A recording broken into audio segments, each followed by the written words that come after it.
Olá pessoal, tudo bem? Sejam bem-vindos ao nosso último vídeo dessa série sobre contrato de trabalho.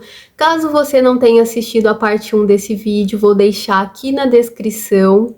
Corre lá rapidinho, depois volta aqui, prometo que você não vai se arrepender.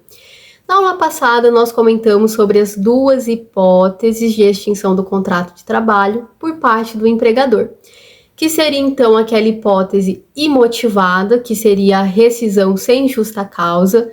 Então, como o próprio nome já diz, o empregador ele não tem um justo motivo, porém ele não quer mais a continuidade do contrato de trabalho. Então ele vai demitir o funcionário, porém em termos verbas rescisórias é aquele melhor cenário para o empregado, pois ele terá direito ao saldo de salário, ao 13º proporcional, aviso prévio, poderá dar entrada no seguro-desemprego, sacar o FGTS, a multa de 40% com base no FGTS, além das férias proporcionais acrescidas de 1/3 constitucional, férias vencidas se houver. Então é aquele cenário maravilhoso para o empregado. E a outra hipótese, que seria a demissão por justa causa, artigo 482, que eu comentei que é um artigo muito importante, que cai demais nas provas da primeira fase e da segunda fase da OAB. E você, trabalhador, também é importante você se atentar às condutas que estão lá no artigo 482 e as suas alíneas, pois são condutas que você precisa evitar. E é aquele pior cenário para o empregado, pois ele apenas poderá receber nas suas verbas rescisórias o saldo de salário e as férias vencidas se houver. Lembrando também uma outra informação importante, que o prazo para pagamento das verbas rescisórias é de 10 dias, contados a partir do término do contrato de trabalho.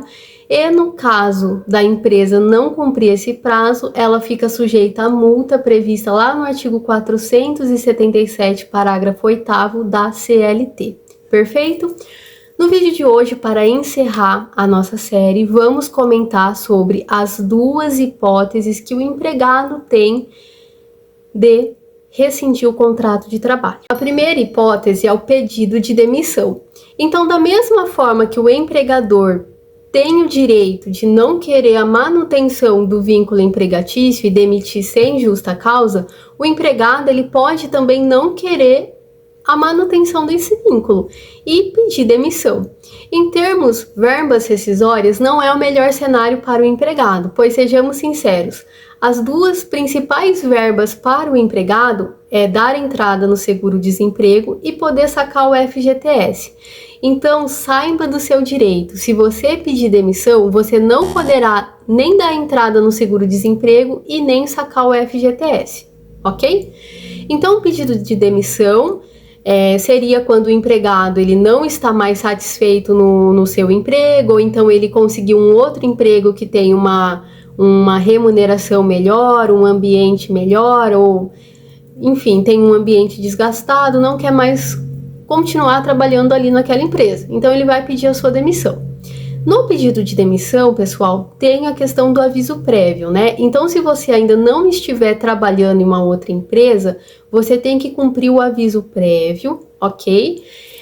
Aí, nesse caso, né, o aviso prévio, você terá que cumprir ele integralmente, você não poderá sair 2 horas mais cedo e nem 7 dias antes, tá? Nesse caso, é quando você é mandado embora pelo empregador sem justa causa.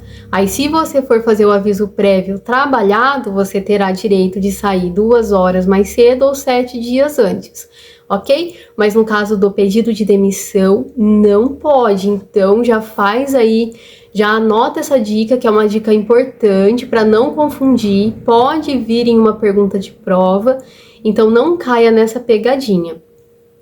Então, o pedido de demissão seria isso. O que o empregado vai levar? Saldo de salário, 13º proporcional, ele vai fazer o aviso prévio e também férias vencidas, se for o caso. Ok, pessoal? Pessoal, agora eu gostaria de comentar com vocês sobre uma outra hipótese que o empregado tem para rescindir o contrato de trabalho, que seria a rescisão indireta do contrato de trabalho. Está lá no artigo 483 da CLT.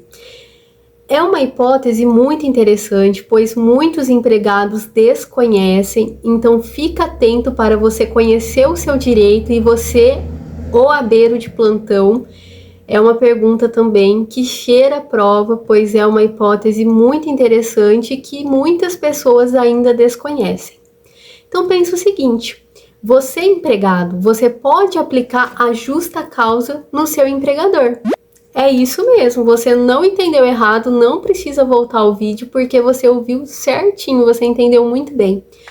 Pessoal, pense o seguinte, aquele empregador que tem um rigor excessivo com determinado funcionário, que exige um serviço além das forças daquele empregado, que ofende a honra, que ofende fisicamente, que atrasa o salário, lembrando que aqui nós também precisamos da questão da proporcionalidade, então atrasou um dia, vou falar, estou aqui rescindindo o contrato porque você atrasou um dia meu salário. Na jurisprudência, né, existe um entendimento que seria um atraso ali de 3 meses no salário, tá bom? Então, só para não também, atrasou um dia, eu conheço os meus direitos, calma, tá bom? A questão aqui também, o que vale para o empregador, que ele precisa ter proporcionalidade na punição para o empregado também precisa ser proporcional a conduta do empregador, ok? Mas pense então que nessas hipóteses, nesses casos, o empregado ele tem direito de rescindir o contrato de trabalho. Agora pense, é muito difícil você, empregado, chegar lá na sua empresa e falar assim, estou rescindindo o contrato por rescisão indireta porque você me agrediu fisicamente. Estou aplicando a justa causa em você. Possivelmente o seu empregador vai dar risada da sua cara, né?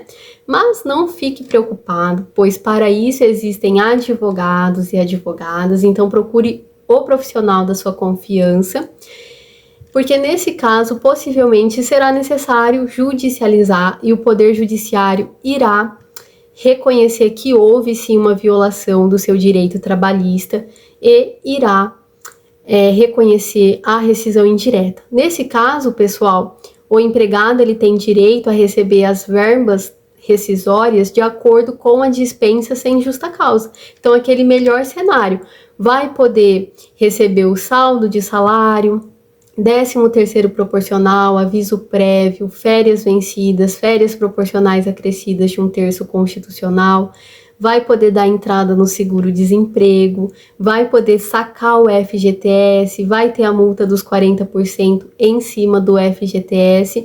Então, é aquele melhor cenário para o empregado. Então, pessoal, da mesma forma que o empregador pode demitir por justa causa, o empregado, ele também pode aplicar a justa causa na sua empresa. É muito interessante, né? Então, aquele patrão, aquele empregador que tem um rigor excessivo, que submete você a um perigo manifesto, que exige um trabalho além da sua força, que te ofende, seja fisicamente, seja moralmente, cuidado, pois ele está violando o seu direito trabalhista. Com isso, pessoal, existem outras hipóteses, tá? Porém, essas duas que eu comentei na aula de hoje e as duas que eu comentei no vídeo passado são as mais relevantes. Aquela outra dúvida trabalhista que muitas pessoas têm, que é a questão do acordo, né? Aquele acordo que faz por fora, você vai receber os 40%, mas depois você me devolve. Lembrando que esse acordo não tem previsão legal, tá bom, pessoal? Então, cuidado, é uma dúvida trabalhista que muitas pessoas possuem. As pessoas fazem isso por fora, né? Por fora eu digo assim, fora dos trâmites legais, e depois elas querem que seja reconhecido na Justiça do Trabalho, ok? Então, esse tipo de acordo não existe, é uma dica muito importante, tanto para a sua prova como para você empregado, ok? Então, pessoal, com isso encerramos a nossa série sobre contrato de trabalho. Agradeço mais uma vez a presença e a participação de vocês, espero que vocês tenham gostado. Dúvidas? Mandem aqui nos comentários ou então lá nas redes sociais, tá bom? Aguardo vocês para a nossa próxima playlist sobre remuneração e salário. Tchau, tchau!